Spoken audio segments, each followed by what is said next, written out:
Use area equals base times height to find the area of each parallelogram below. Show all your working and set your working out as you've been shown in lessons.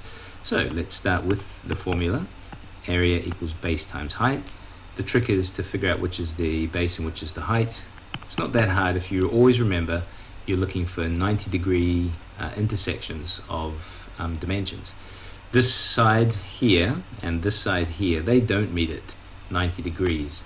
So let's see if there are other options. This side and this dimension that's given, they do intersect at 90 degrees. So one is definitely the height and one is definitely the base. This is definitely the base because it's actually part of the parallelogram.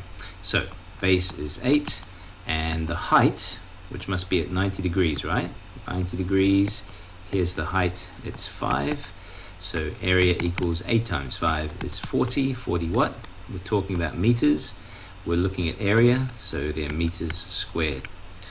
For the next one, we have a similar scenario. We have to figure out which is the base and which is the height.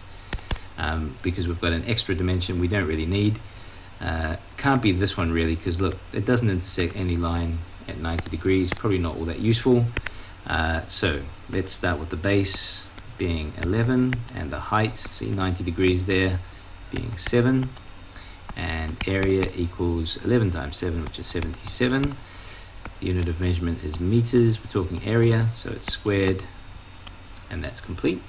And the last one over here is area equals base times height. This line here doesn't really intersect anything at 90 degrees, so probably that's not going to be very useful. Area equals base of 2, height of 3, 90 degrees here, remember. And so it's a pretty simple calculation. 2 times 3 is 6. We're talking meters, and we're talking area, so it's meters squared. 6 meters squared is the correct answer.